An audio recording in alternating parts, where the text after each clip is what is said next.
Assalamualaikum warahmatullahi wabarakatuh dan salam sejahtera bagi kita bersama. Halo Sobat Sosiologi dimanapun Anda berada, salam jumpa dalam kegiatan kita Podcast Sosiologi Sinergi dengan tema yang ke-14 ini akan menyajikan terkait dengan tematik yang berjudul Membangun Karakter Generasi Muda Peduli Kelestarian Pesisir Pantai dan Laut Bengkulu melalui literasi buku. Nah, jadi pada tema yang sangat menarik ini ya, tentunya kita akan mengupas tuntas bersama narasumber yang alhamdulillah sudah menerima undangan dan kemudian berkenan hadir di podcast Sosiologi Sinergi. Saya akan sapa langsung saja, bernama Mbak Ratih Kartika MPD ya. Beliau ini adalah Kepala Divisi Literasi di Komunitas Latun, Lestari Alam Laut untuk Negeri. Langsung saja saya sapa. Halo Kak Ratih. Halo dia. Bagaimana kabarnya? Sehat? Alhamdulillah sehat sekali. Alhamdulillah. Terima kasih. Alhamdulillah baik. Terima kasih ya Kak Ratih ya sudah memenuhi undangan dari podcast Sosiologi Sinergi.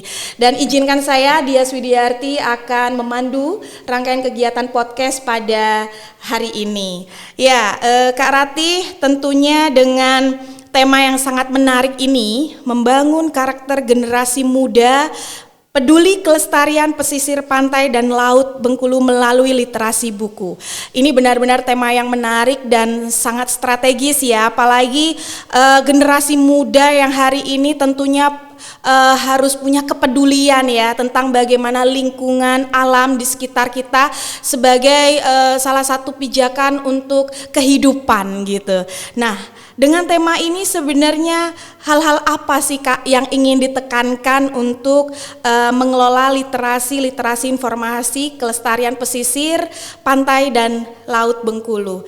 Ini penasaran Kak Ratih. Kita langsung kepoin ya, betul. Silakan Kak Ratih. Oke, jadi teman-teman semuanya ya yang menyimak, perkenalkan nama saya Ratih Kartika dari Latun. Latun ini NGO ya, singkatan dari Lestari Alam Laut untuk Negeri. Jadi kita punya beberapa divisi dan salah satunya adalah divisi literasi. Nah, alhamdulillah saya jadi kepalanya di situ. Jadi karena background saya sebelumnya adalah menulis, jadi ketika di Latun ini saya mencoba untuk mengangkat kearifan lokal yang ada di Bengkulu nih. Makanya temanya langsung ini pesisir pantai dan laut Bengkulu kayak gitu. Jadi kita memang pengen mengangkat kearifan lokal yang ada di Bengkulu kayak gitu. Nah, dari situ kita mencoba meramu ya data-data dari Latun yang sudah lakukan kayak gitu. Kemudian kita terjemahkan ke dalam bahasa anak-anak kayak gitu. Kali di sini bahasanya khususnya kita di buku anak ya, Bu ya, kayak gitu. Yeah. Jadi kita pengen menanamkan nilai-nilai peduli lingkungan tuh dari anak kayak gitu, dari dini kayak gitu. Karena sejak usia dini ya, iya, Kak ya. Kayak gitu. Jadi kita benar-benar mau mereka tuh membaca buku-buku yang pertama Bengkulu banget. Karena memang kontennya ini soal Bengkulu kayak gitu. Jadi kita pengen mengangkat itu isu-isu lokal tentang gimana caranya menjaga pantai Bengkulu, Pulau Tikus kayak gitu. Ada mangrove juga kayak gitu. Jadi melalui buku harapannya kita bisa menanamkan karakter-karakter peduli lingkungan kayak gitu. Khususnya pesisir pantai dan laut Bengkulu. Karena kan Bengkulu ini ya punya pantai dengan yang garis cukup panjang gitu ya. Betul. Pantai dengan garis panjang se-Indonesia kalau nggak salah itu pantai panjang Bengkulu ya. Bengkulu punya gitu. Jadi kita punya research yang luar biasa kayak gitu. Makanya kalau kita nggak jaga, nggak kita tuliskan, nggak kita wariskan ke anak-anak nilai-nilai itu ya, ini kan akan rusak juga. Makanya kita berusaha dengan kemampuan yang kita miliki menulis kayak gitu dengan buku anak. Jadi orang tua bisa mengajarkan anak-anak tuh ini loh Dek, ternyata menjaga pantai Bengkulu kayak gitu, menjaga pelestariannya dengan melalui buku. Itu yang saya dan teman-teman Latun lakukan untuk berkontribusi menjaga kelestarian pantai dan laut Bengkulu. Begitu Bu. Iya. Jadi dengan misi ya sebenarnya yang untuk mengedukasi bagaimana generasi muda, salah satunya adalah dari anak-anak dimulai di usia dini. Ini sebenarnya sudah harusnya bisa menanamkan nilai-nilai karakter yang terinternalisasi begitu ya Kak Ratih ya. Ya, karena kemudian kalau berbicara ini masalah ya. Sebenarnya bagaimana problem-problem tentang kelestarian yang disebut pesisir dan pantai atau laut Bengkulu. Kira-kira apa permasalahan yang sangat mendasari gitu Kak? Kalau yang paling bisa kita lihat ya sebagai orang awam, misalnya non latun ya misalnya, Iya.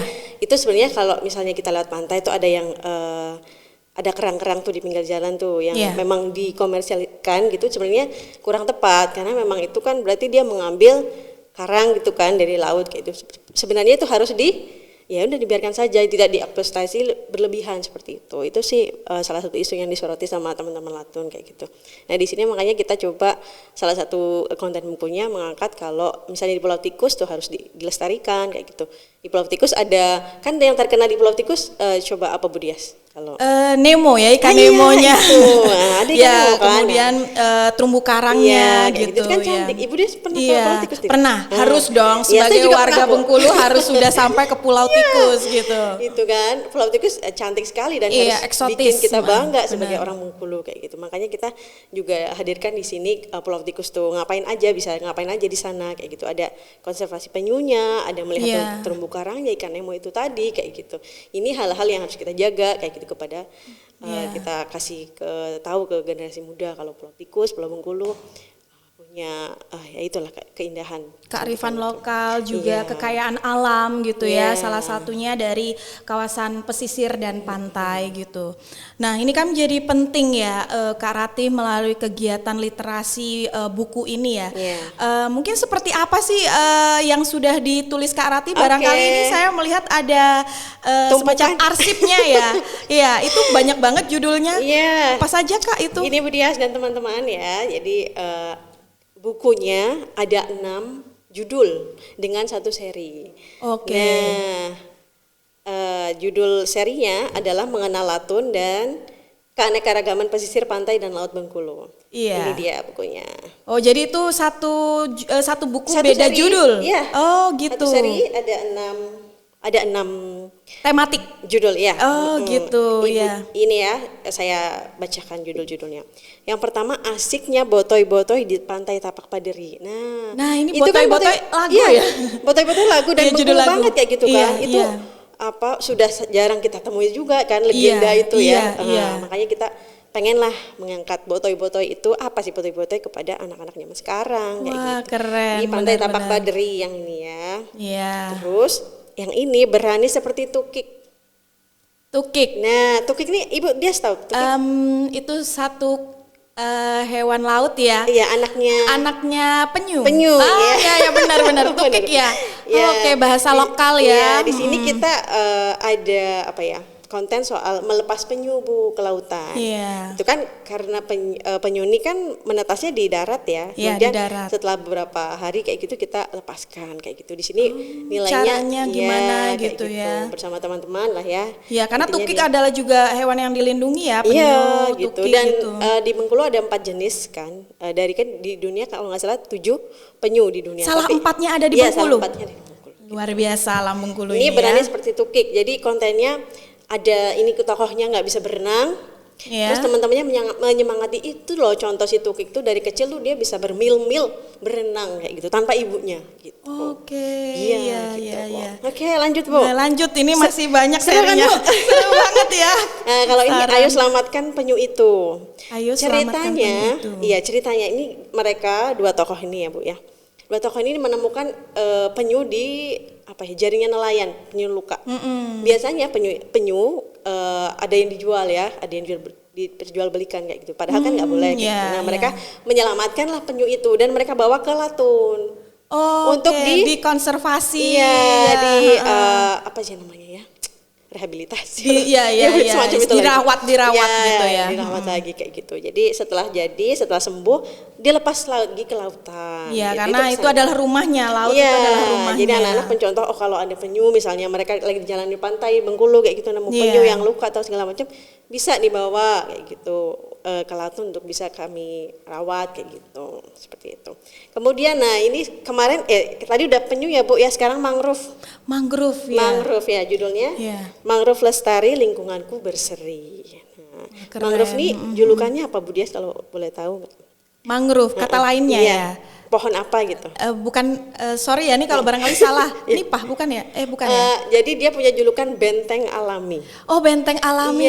Iya, karena tumbuhan mangrove ini menjaga abrasi, salah satunya kayak fungsinya. gitu. Iya, jadi di pesisir kayak itu. Nah, di sini kita mengajarkan kalau kita bisa menanam mangrove kayak gitu untuk mencegah untuk abrasi gelombang penghijauan laut kayak gitu. Karena memang mangrove ini sejuta manfaat, Bu. Dari daunnya bisa kita pakai, kemudian dia jadi rumah bagi organisme laut lainnya kayak ikan, udang kan di bawah akar-akarnya itu, Bu. Iya, untuk kehidupan ya, menjaga kan ekosistem. Kita pernah ya, Bu, menanam mangrove tuh. Iya, waktu itu pernah bersama jurusan sosiologi FISIP Unip. Ya, benar. Kemudian mangrove yang tadi saya bilang dia bisa jadi apa aja. Ini teh Jemang, ini produk kearifan lokal nih dari Bengkulu. Ternyata mangrove bisa jadi teh. Iya, ini teh Jemang, teh herbal mangrove yang kaya manfaat. Jemang ini singkatan, Bu. Jemang. Jenggalu mangrove.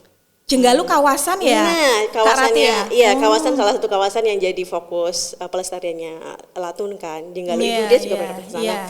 Nah, di Jenggalu itu kita bikinlah si teh itu. Teh dari mangrove gitu. itu. Dari rasanya daunnya. seperti apa, Kak? Rasanya sih sepet-sepet gimana gitu, tapi lekat ya, tetap aja dan gitu. pasti punya manfaat, sejuta manfaat. Jadi anak-anak di sini bisa kita belajari, bisa kita kasih tahu kalau mangrove tuh punya manfaat gitu dan menyehatkan juga teh Jemang itu. Oke, gitu. Dan waktu 2020 kalau tidak salah itu ada kita berhasil memecahkan rekor muri minum teh mangrove terbanyak di Indonesia. Wah, keren. Itu dipegang sama Latun Bengkulu itu. Oh, ternyata Latun sudah punya rekor muri ya. Iya, betul. Minum teh Jemang itu. Applause ya. Nah, terakhir nih, pesona bawah laut Pulau Tikus gitu. Jadi yang Nemonya tadi ya. Iya, ada Nemo, ada Ibu Des mungkin baru tahu, ada kelinci laut, ada kerang kayak gitu macam-macam lagu gitu. Jadi kita mencoba menarik wisatawan, menarik anak muda, anak-anak juga kayak gitu untuk ke Pulau Tikus gitu. Jadi akan merasa lebih bangga dengan Pulau Tikus, akan juga mencoba menginternalisasikan bahwa kita harus menjaga apa yang sudah udah ada di bumi gitu. ini ya. Ya, udah ada tercipta dan kita harus merawat dan menjaganya. Jadi 6 buku itulah. Wah, jadi dari 6 seri ini adalah bagaimana karya dari literasi buku yang kemudian sudah dikelola oleh Kepala Divisi Literasi Karati ini ya, di organisasi Latun ini ya, dan kemudian ini sudah sosialisasikan ya, sudah ke mana saja ini Kak Rati? Iya, jadi ini buku baru kami launching Juni 2024 ya. Juni 2024. Ya, masih sosialisasinya, kemudian penyebarannya masih berproses gitu. Tapi kalau teman-teman di Bengkulu mau baca, teman-teman bisa ke Dinas Perpus dan Kearsipan Provinsi atau juga ke Perpustakaan Latun, di sana juga ada. Ya, jadi sudah ada display dan sudah ada arsip ya, yang bisa terbuka umum ya Kak Rati ya. Jadi ini benar-benar kalau di sosiologi ada mata kuliah sosiologi pendidikan ya. Jadi ada ruang-ruang barangkali kita juga bercerita bagaimana pengelolaan aktivitas atau perilaku pengetahuan itu juga bagaimana bisa muncul, bagaimana ternyata ada aktivitas pengetahuan itu nggak jauh-jauh, temanya ada di sekitar kita dan di lingkungan yang sehari-hari kita kita alami atau kemudian kita temui gitu ya. Nah, jadi ini penting sekali ketika membangun karakter gitu. Jadi dari aktivitas yang sudah Latun lakukan, nilai-nilai karakter yang seperti apa yang kemudian ini tadi ada anak-anak kan, ternyata mereka paham dan kemudian praktek baik apa yang kemudian sudah dilakukan Kak Rati? Ya, jadi kalau Latun ini dari awal berdiri kan memang concern di bidang pelestarian dan Laut Bengkulu lah ya kayak gitu. Jadi kadang kami menerima nih kunjungan dari anak-anak sekolah kayak gitu yang mau ke Latun. Ada outing ya, kayak gitu. Latun juga menerima ya. Iya betul. Jadi sebelum basecamp yang sekarang dulu tuh Latun belum seperti sekarang ya, maksudnya masih ruangan kecil kayak gitu. Tapi kita tetap gencar lah untuk lakukan. Memberikan ruang. Iya, menerima juga kunjungan juga kayak gitu. Ada dulu bahkan ada kerambanya juga, keramba penyu gitu. Jadi ada penyunya, ada tukiknya tadi ya. Iya, ada yang di dalam itulah kayak gitu penyunya. Jadi anak-anak melihat, kemudian kita kasih sosialisasi, kasih video kayak gitu. Sebelum ada buku ini justru kayak gitu kan. Buku ini 2024 kan. Makanya dengan hal-hal yang sudah kita lakukan, menerima kunjungan, kemudian kita praktek juga melepas penyu, menanam mangrove kan, itu bagian dari kita mengedukasi masyarakat juga kan, kayak gitu. Lalu kita bukukanlah gitu. Jadi supaya data-data kegiatan program-program yang sudah dilakukan Latun lebih manfaatnya jauh lebih luas gitu kan ketika dibukukan gitu Bu.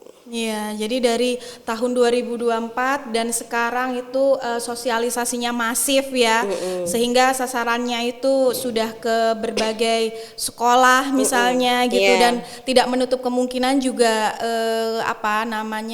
kampus gitu ya. Betul. Ya, karena kalau Latun ini juga mitra dari jurusan sosiologi kebetulan ya, mitra dari jurusan sosiologi FISIP Unip, terkait dengan juga ada aktivitas magang ya ketika itu, dan saya pun kebetulan juga DPL magang di Latun gitu, dan juga tadi dengan teh Jemang tadi sangat familiar gitu, tapi memang belum pernah mencoba testinya gitu. Nah, kemudian ketika tadi mahasiswa magang juga ceritakan tentang Latun dengan berbagai aktivitasnya, sampai kemudian juga melakukan campaign atau kemudian juga tadi dengan kasus-kasus bahwa ada pengelolaan terumbu karang yang sebenarnya salah gitu. Nah, ini kemudian kalau jenjang sosialisasinya mulai dari anak-anak, kemudian remaja, dewasa, kemudian ke ruang masyarakat yang lebih luas seperti apa gitu?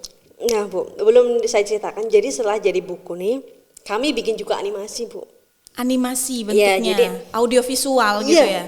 Untuk meluaskan lagi manfaat yang Latun punya. Jadi kontennya jadi film animasi. Kemudian, ada film? Ya animasi pendek sih sebenarnya. Oke, kayak kontennya dokumenter juga, gitu ya, dokumenter, film-film dokumenter. Animasi kan, jadi anak-anak yang di sini tuh dianimasikan gitu. Oh iya, tokohnya tetap yang ada di buku ini ya. Kemudian kita ada boneka tangan juga untuk mendongeng. Oh iya. Gitu. Jadi kita kayak Susan, kayak boneka Susan. Kerjasama sama pendongeng Bengkulu, terus dia ngasih campaign atau ngasih dongeng itu soal ini. Oh, kayak gitu. Jadi media-media itu kita coba repetisi lah ya Bu, ke berbagai tempat kayak gitu untuk bisa internalisasikan sifat-sifat atau karakter peduli lingkungan kepada anak-anak kayak gitu. So far itu tipe pengembangannya Bu. Gitu. Iya, jadi sebenarnya sudah semenarik itu ya media-media yang digunakan untuk sosialisasi ya. Apalagi dengan media-media yang tadi visual itu animasi. Jauh lebih, animasi itu juga jauh lebih membuat keingintahuan itu juga muncul gitu ya. Dan ini antusiasnya juga mereka seperti apa tadi Kak Rati praktek baiknya? Iya, jadi kalau kita ada bawa pendongeng, kita kan kerjasama nih sama pendongeng Bengkulu nih kayak gitu. Kemudian kita bawa buku juga, kemudian kita kasih tahu sama anak-anak sama teman-teman kayak gitu ya, kalau di Bengkulu ini ada yang seperti saya sebutkan tadi, ada pulau tikus, ada mangrove segala macam kayak gitu. Jadi mereka kan akan lebih mudah memahami dengan, apalagi dengan pendongeng ya, kan lucu kan ya Bu ya. Dengan berbagai dengan suara dengan berbagai peranannya. Lebih menarik gitu. Harapannya dengan konten-konten yang itu tadi anak-anak tuh lebih mudah memahami kayak gitu. Kayak gitu. Dan ini Bu, ini justru penting yang saya lupa sampaikan. Jadi karakter yang ada di buku ini juga mengangkat kearifan lokal Bengkulu Bu. Iya, namanya kami namain Bu, dan kami daftarkan ke hak ciptanya kayak gitu. Namanya mereka adalah karakter anak asli Bengkulu. Karakter anak asli Bengkulu. Iya, gitu. Nah, kenapa asli Bengkulu? Karena ada ceritanya Bu di setiap karakter anak ini kayak gitu. Iya, kayak cerita Putri Gading Cempaka gitu ya. Ya, jadi ini dia ada ini ya Bu ya, contoh yang pertama ini ada tokoh yang ini, namanya dia Oldie Bu. Oldie. Namanya Oldie. Kira-kira terinspirasi dari bunga apa tuh Bu? Rafflesia arnoldi. Yang tumbuh di mana Bu? Di yang Bengkulu. Tumbuh di kawasan-kawasan Bengkulu ya, ada di beberapa wilayah. Kan, endemiknya Bengkulu kayak Bengkulu, Bu ya. betul. Makanya kami angkatlah sini tokoh ini namanya Oldie. Oldie. Iya, dan di bagian dadanya tuh ada Rafflesianya kayak gitu kan. Sebagai simbol ya, simbol kalau ini anak Bengkulu kayak gitu. Itu yang pertama Oldie. Kemudian ada Tabuti. Tabuti. Nah, dari apa coba kira-kira Bu? Festival Tabot. Nah, Oh, tabuti. Iya, kayak iya, gitu. iya.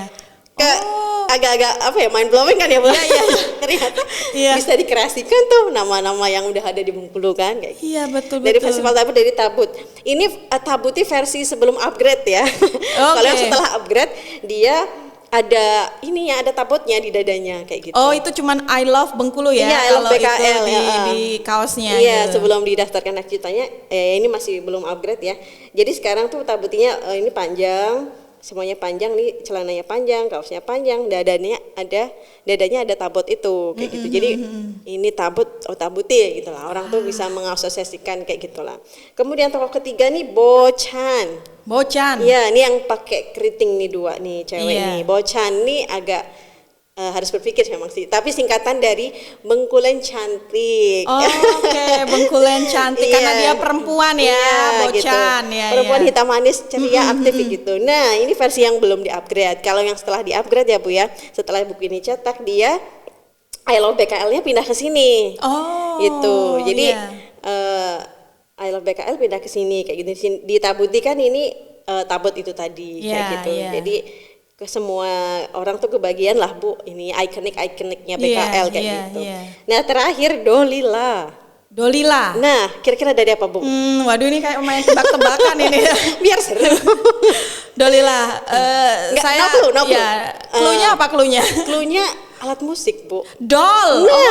Dolila. Ya, doll ya. Itu kan punya Bengkulu betul, gitu kan. Betul, dan gitu. Doll juga sering tampil ya di festival nasional juga. Rekor muri penabuh Doll juga dari Bengkulu waktu itu. Amazing gitu. ya, amazing. Nah, Dolila ini versi terbarunya dia ada dollnya di dadanya dia. Sebagai simbol juga. Iya, sama di bagian celananya ada motif besurek Bu. Oke. Iya, jadi semakin menginterpretasikan kalau ini dari Bengkulu. Iya, gitu. benar sekali ya. Nah. Benar. Jadi karakter yang kemudian dipersiapkan ini sebenarnya juga untuk mengedukasi ya, bagaimana nilai-nilai budaya yang ada di kearifan lokal di sekitar kita ternyata sangat kaya dan kemudian sangat sangat membudaya gitu ya. Jadi lucu ya, mungkin karakternya sangat tidak asal membuat kayak gitu. Memang ada dari awal karakter tuh harusnya bagus sekali. Kemudian saya mencoba untuk menginformasikan ke ilustrator kalau ini yang saya pengen kayak gitu. Dan mereka alhamdulillah bisa menangkap apa yang pengen saya buat gitu. Oke. Nah, ini kan Kak Rati yang tentunya menyeting dalam tanda kutip literasi buku ini gitu ya. Jadi saya ingin coba bertanya, barangkali ada beberapa hambatan, kendala dan tantangan ya barangkali dalam proses meliterasikan memvisualisasikan dan lain sebagainya. Kira-kira gimana sih, karena mahasiswa yang kemudian juga bisa mendengar kan. Jadi menulis itu kan harus bahagia berkarya gitu ya. Jangan pernah bosan menulis gitu ya kalau kita edukasi juga ke teman-teman mahasiswa. Nah, kira-kira tantangannya seperti apa ini Kak Rati? Oke, baik Bu Dias. Jadi tantangan proses ini ya, pembuatan buku ini ya. Kalau bisa dibilang saya dulu kan lama di Jogja ya teman-teman, jadi hampir 11 tahun di Jogja, dan di sana saya basicnya sebenarnya menulis buku orang-orang dewasa, bukan buku anak Bu, kayak gitu. Buku orang dewasa. Buku self improvement kayak gitu. Gitu. Basicnya saya kayak gitu. Nah, masuk ke Bengkulu ini 2022 saya explore nih apa sih yang bisa saya kerjakan, apa yang bisa saya berikan kontribusi lah kayak gitu. Nah, akhirnya diajak sama Latun, kita punya satu visi nih kayak gitu untuk bisa menyebarkan nilai-nilai karakter peduli lingkungan ke anak-anak. Jadi saya ditantang untuk membuat buku anak kayak gitu. Nah, dari tantangan situ, baru ya. Tantangan baru kayak gitu. Ada cerita juga personal bagi saya kayak gitu. Kemudian tantangannya adalah karena saya basicnya penulis buku orang-orang itu ya, orang-orang dewasa ya kita sebut self improvement, buku non fiksi kayak gitu. Jadi saya butuh waktu sih Bu untuk bisa meramu kata-kata anak, kata-kata bahasa anak kayak gitu. Apalagi 6 judul gitu loh Bu, ya kan? Dengan bahasa anak-anak kayak gitu. Tapi karena saya udah punya 2 anak, jadi mungkin lah Bu. Keseharian itu natural ya akhirnya. Kayak gitu. Ada ibu bertanya, ayah menjawab atau sebaliknya kayak gitu. Jadi itu sih prosesnya gitu. Tapi so far learning by doing juga sih Bu kayak gitu. Jadi kalau teman-teman ya mau nulis buku kayak gitu, jangan takut duluan kayak gitu. Nanti nggak jadi-jadi kayak gitu. Jadi teman-teman harus optimis gitu, ya, jangan optimis pesimis dulu, gitu karena ya Kak tulisan Rati, yang baik itu tulisan yang selesai Bu. Iya, Ya iya. kan ya Bu? Yang Bukan pertama, ukurannya ketebalan iya, gitu. yang penting selesai Sepakat dulu saya. Iya, kayak betul, gitu. betul, Baru betul. edisi revisi segala macam tuh nanti. Yang penting selesai dulu tuh. Kamu benar-benar udah berusaha kayak gitu. Jadi itu tantangannya 6 judul ini, 6 ilustrator berbeda dari berbagai daerah juga di Indonesia Bu. Jadi kita nggak cuman di Bengkulu aja, ada yang Bali, Jogja, Makassar kerjasama untuk. Oh, jadi melibatkan berbagai mitra Iya, gitu mitra ya. ilustrator dari berbagai kota daerah kayak gitu. Iya, jadi memang sudah harapannya sudah bisa mengembangkan ke tingkat yang lebih luas Iya, gitu ya. kayak gitu. Kalau ini sampai kementerian misalnya Bu ya, suatu saat kayak gitu kita bisa presentasi kayak gitu dan bisa diduplikasi ke daerah-dairah lain dengan kearifan lokal masing-masing kan? Iya. Kan akan lebih Jadi lebih sekali. punya apa namanya poin penting bahwa ya Indonesia Iya, gitu ya Bu. dengan berbagai nilai-nilai tradisi yang bisa mengedukasi gitu, Iya, benar. contoh simpelnya lewat karakter anak itu tadi. Kalau penamaannya itu harus bisa merepresentasikan budaya setempat kan akan Iya. jadi banyak banget karakter di Indonesia gitu. Iya. Dan Konten lokal. tentunya Bengkulu sudah mengawali ya bersama Iya. Latun ya dan Kak Rati gitu ya. Alhamdulillah. Sehingga bagaimana apa namanya bisa mengelola ya.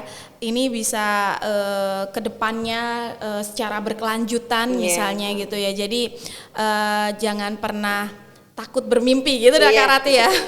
Ya, ini juga tadi kalau sudah di spill ya bahwa tadi kan ini sudah apa namanya sudah banyak aktivitasnya.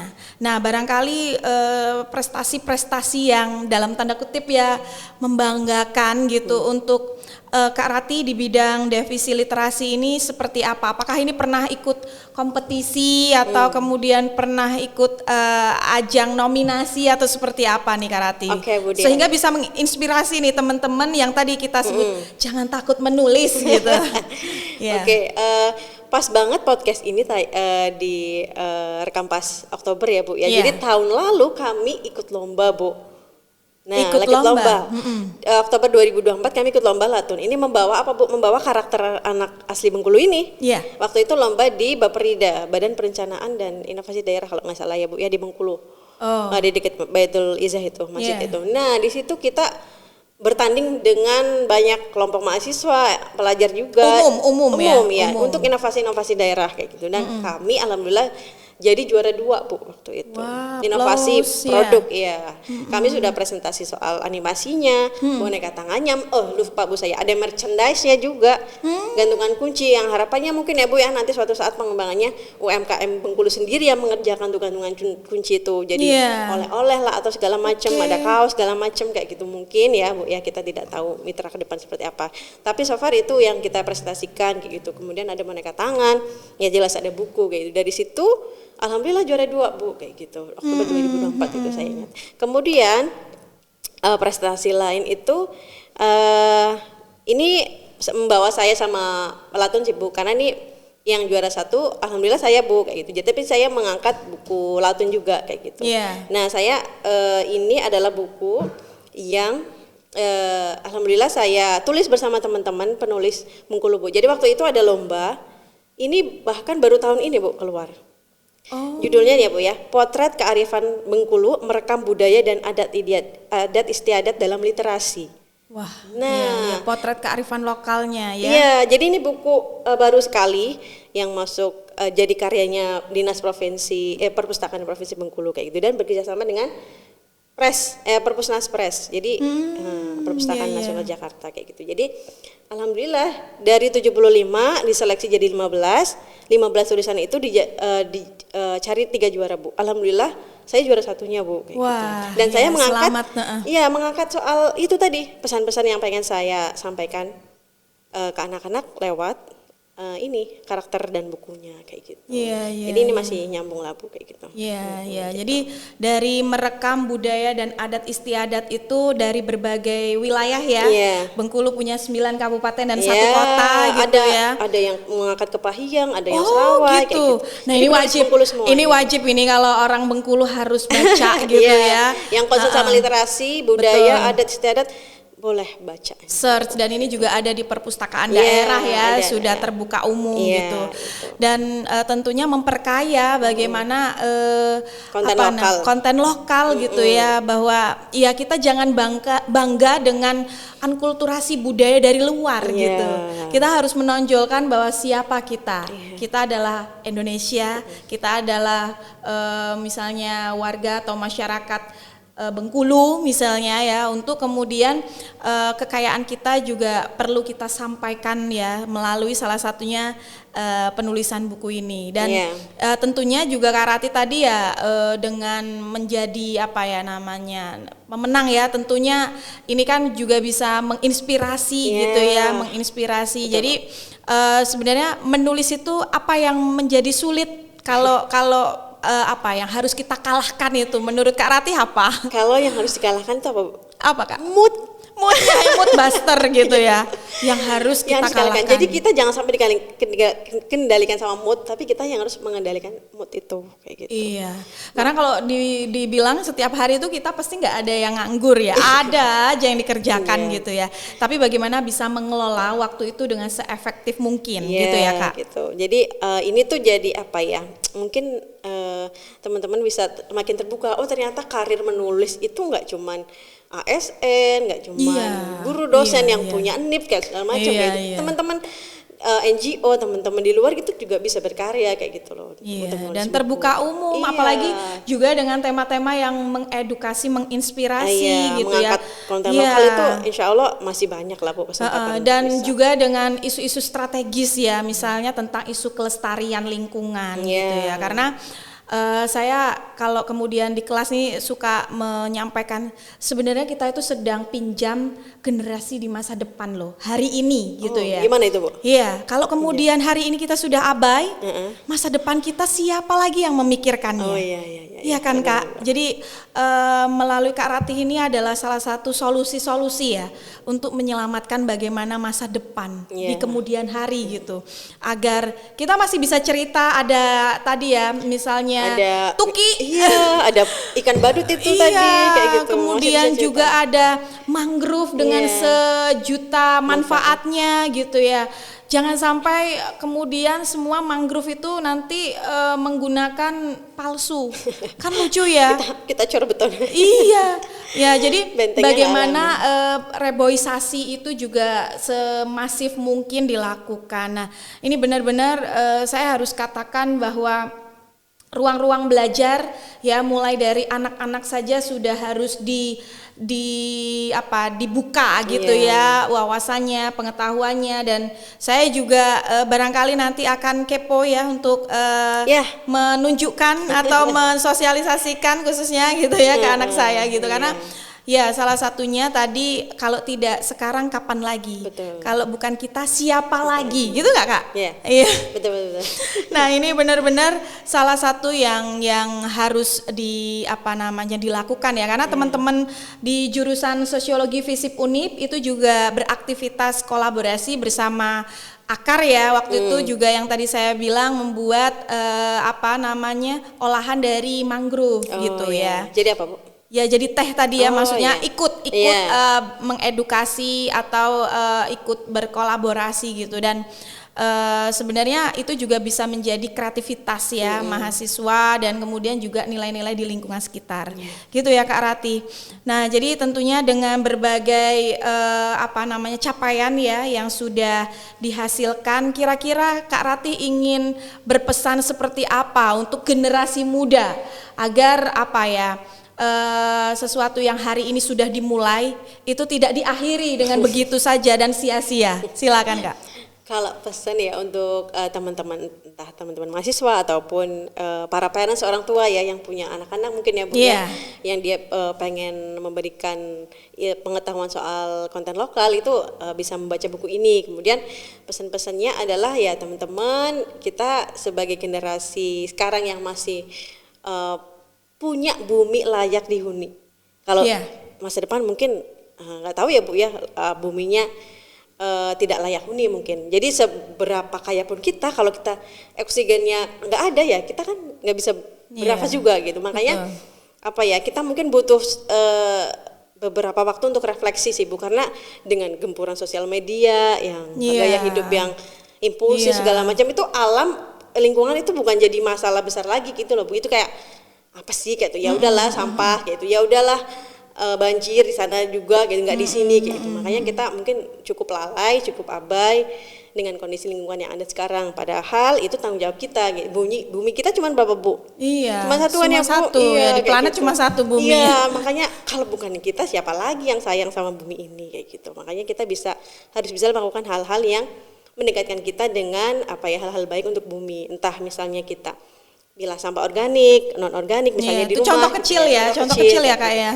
Misalnya nggak pakai tisu, misalnya pakai sapu tangan, kalau kemana-mana pakai reusable bag kayak gitu. Itu contoh kecil untuk bisa kita menyelamatkan bumi ini kayak gitu. Kalau untuk spesifik untuk menulis, teman-teman, resep untuk menulis itu luangkan waktu untuk menulis, bukan menulis di waktu luang. Oke. Ya, ya Bu ya. Iya, kebayang ya. Karena tadi mood harus kita yang kendalikan. Jangan kita dikendalikan mood ya. Tadi dengan saya garis bawahi bahwa sebenarnya kalau kemudian tadi ada yang disebut bagaimana cara ya. Tentunya kita juga berpikir bahwa tentunya cara-cara yang kita lakukan harus efektif, efisien gitu ya, yang kemudian berdampak. Nah, apalagi juga di kurikulum kita saat ini itu juga dengan tagline-nya berdampak gitu ya. Jadi apapun yang dilakukan oleh generasi muda juga benefitnya, timbal baliknya itu juga harus berkorelasi positif gitu ya. Betul. Supaya apa ya? Supaya kita bisa sedikit ya, paling tidak kita bisa membantu di masa yang akan datang, ya kan. Tadi saya sangat setuju dengan kata-kata Kak Rati ya.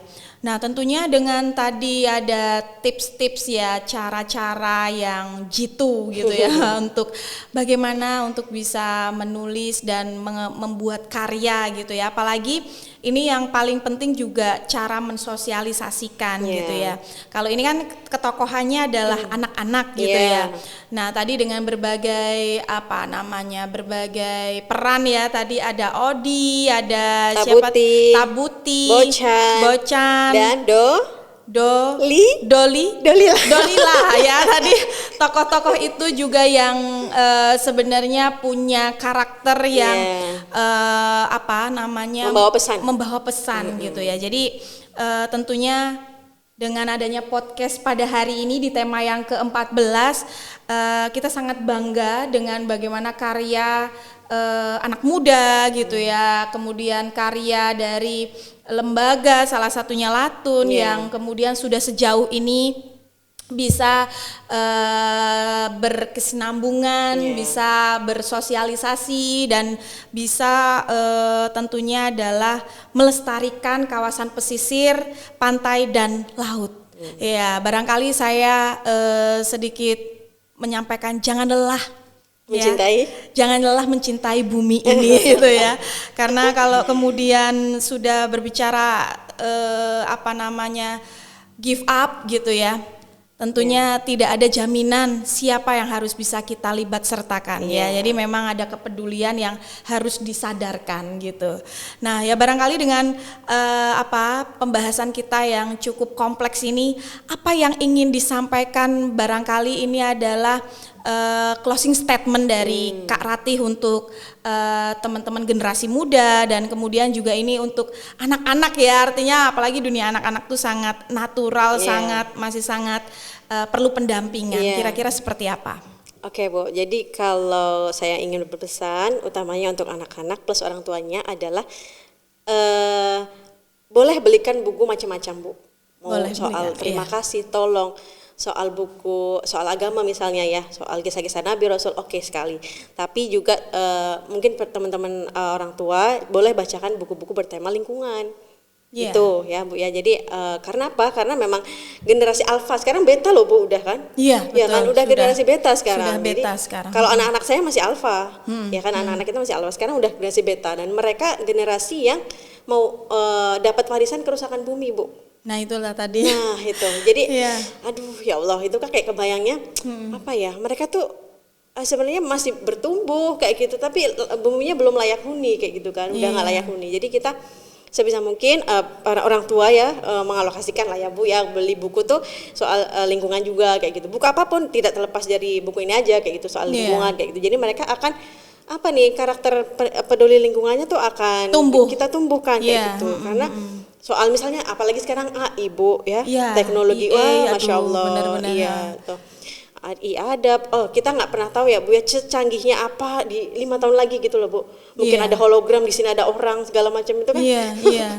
Ya kecanggihan itu juga harus kita imbangi dengan apa ya, karakter peduli lingkungan itu tadi, karena bumi kita cuma satu, kita menghirup ini oksigen juga cuma satu di bumi ini, planet bumi cuma satu. Itu tadi kita harus bisa mewariskan nilai-nilai atau karakter peduli lingkungan ke anak-anak gitu. Kalau buat generasi muda, mahasiswa, itu tadi sama sebenarnya, kita harus peduli lingkungan dengan action-action yang bisa kita jangkau gitu ya. Begitu mahasiswa, kita punya privilege nih Bu, mahasiswa kan, kebebasan waktu, misalnya mengatur waktu kayak gitu. Nah kita bisa join nih komunitas-komunitas yang pro lingkungan, yang peduli lingkungan kayak gitu, dan praktek langsung, misalnya menanam mangrove, misalnya melepas tukik, misalnya kalau di Bengkulu Bu, itu bersih sampah di pantai itu tiap bulan ada Bu di Pantai Panjang gitu. Nah itu apa ya, jadi langkah terdekat yang bisa teman-teman lakukan untuk menjaga Bengkulu inilah Bu, menjaga bumi ini kayak gitu. Jadi jangan pulang ke rumah kosan kayak gitu terus tidur rebahan, jangan terlalu banyak seperti itu kayak gitu.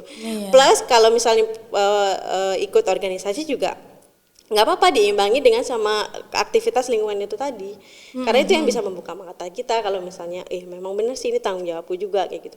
Dan kalau kita kaitkan dengan agama ya Bu ya, kita juga akan dihisapkan ya Bu ya dengan apa yang kita lakukan di sini kayak gitu kan. Termasuk membuang sampah kayak gitu kan. Gitu. Betul. Jadi melakukan sesuatu yang bermanfaat dan kemudian melakukan sesuatu yang bisa tentunya adalah untuk kehidupan yang lebih baik gitu ya. Jadi jangan nunggu, bahasanya kalau saya mau sedekah nunggu saya dulu mapan dulu gitu ya bahasanya. Tapi kemudian sedekah yang paling sederhana ya barangkali adalah tadi ya, melakukan sesuatu yang positif gitu ya. Saya tangkap dari closing statement Kak Rati ya. Jadi tentunya tadi dengan pesan orang tua ya, saya juga sudah belajar, ini baru belajar menjadi orang tua. Saya akan juga ingin memperkaya ya beberapa literasi ya, karena tadi benar dengan berbagai dunia di sekitar kita yang sekarang itu sudah sangat aktif ya, apalagi juga dengan teknologi juga yang cukup harus kita harus kita kelola dengan baik gitu ya. Jangan kemudian semua curhatnya di teknologi gitu ya. Nanti juga versi teknologi ya terbatas gitu ya. Tentu kontrol sistem adalah dari diri kita sendiri, begitu ya Kak Rati ya. Dan cara terbaik adalah memang manusia, karena manusia itu adalah memiliki makhluk hidup yang lebih baik ya, karena memiliki akal, budi, dan tentunya manusia itu bisa mempraktekkan yang baik di lingkungannya tentunya ya. Seperti itu Kak Rati, dan saya sangat apresiasi ya, dan juga tentunya langkah baik ini terus berkelanjutan ya Kak Rati, dan bisa mengedukasi dan menginspirasi bagi semua masyarakat secara lebih luas ya, tentunya juga secara khusus adalah masyarakat di Provinsi Bengkulu. Dan teruslah berkarya Kak Rati dan selalu bahagia tentunya. Amin. Itu. Budia juga ya. Iya, terima kasih Kak Rati.